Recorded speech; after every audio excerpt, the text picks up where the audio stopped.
over the last year. This is a 13-year high in inflation. 13 years. A lot of people are going back 13 years and saying, hey, wait a minute. There was a major economic crash in 2008.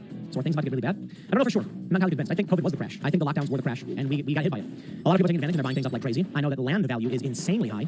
It's not going to go down. I keep getting told, because we're expanding and we're building 3 Amsterdam, I'm being told by people that it's a bad time to buy. And I'm like, maybe. It might be. Property value is so insanely high in rural areas right now, it's nuts. I'm talking like prices are tripling. People from DC are buying up property sight unseen, talking the phone thing, I'll take it back and away, I have money, I don't even care to look at it, just give me the deed. That's amazing stuff. And then you find out you got an easement and the government actually owns the property with a lien. I mean, people don't care. But I'll tell you what I think.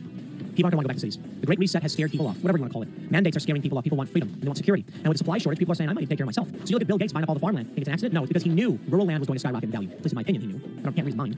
But it's one other factor. People say to me, Tim, it's a bad time to buy. You should wait it out. You know, there will be land available after the major surge and things go back to normal. And I'm like, what makes you think it's going to go back to normal? You think that people complying will result in normalcy? They're expanding vaccine mandates. They should work stuff out. I think people are going to try and get away. I think people are going to try and find more land. I think remote work is making this possible.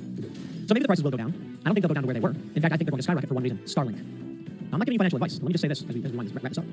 You take a look at some of this land in like New Hampshire, and you can get great prices, like 50 acres for a couple $100,000. Now a lot of people must be saying, a couple $100,000, are you crazy? And I'm like, dude, 50 acres. I've seen better. In central West Virginia, you can get 100 acres for 100 grand. I'm not saying I'm going to show up with 100 grand in cash. You get a loan to buy it, as most people do. And that means if you're buying 100 acres for 100 grand, and you're intending to like park a camper on it or something, you're going to live there or whatever. I mean, what do you really need? 5%? So 5 grand down, and you get 100 acres?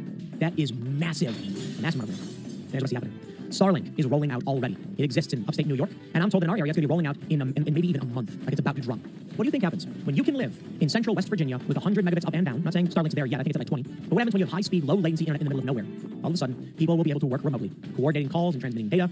And then, with all the remote workers that people want to, they'll find a cheap plot of land far away, and they'll say, I want it. The demand will skyrocket now. Already, out where we're at, there are people advertising land saying they will cover the cost of Starlink for you. And that's one of the reasons they're charging so much. Oh yeah, we want double the standard value from a year ago, the average asking price from a year ago. But Starlink is coming. I think it's going to change everything. Now, how does this pertain to what's happening with all of these elections? Maybe there'll be a red wave, or maybe all of these blue individuals will move into red areas, and then you will be shocked to discover next year, when Starlink rolls out, Democrats are going to live in the mountains. One of 2 things may happen. That could dilute the Republican vote in deep red areas, resulting in Republicans winning. Republicans losing, Democrats winning these areas like number 4. Or it can dilute the blue areas. If you get a district of 750,000 and 650,000 are Republican because of the deep red area, and 100,000 Democrats move in, it's still deep red. It would actually disperse Democrat votes, potentially leading to a red wave of epic proportions. The other thing that could happen is that Democrats get countryized by going out and realizing, there's a bear, what do I do? But guns are bad. We do a bear attack here. Tried breaking into the chicken coop. Fortunately, we triple reinforced chicken coop, we couldn't get in. But yeah, a bear. We think it was a black bear. And that's on our porch, mind you, on our porch. The city folk don't understand that. I had a friend, I tell this all the time, there's no reason anyone should ever have a gun, period. And I'm like, what if you get attacked by a bear? Well, there's no bears in Los Angeles. Yeah, but what if you live in West Virginia? What if you're in upstate? What if you're attacked by a wolf? I want to hurt the animals, but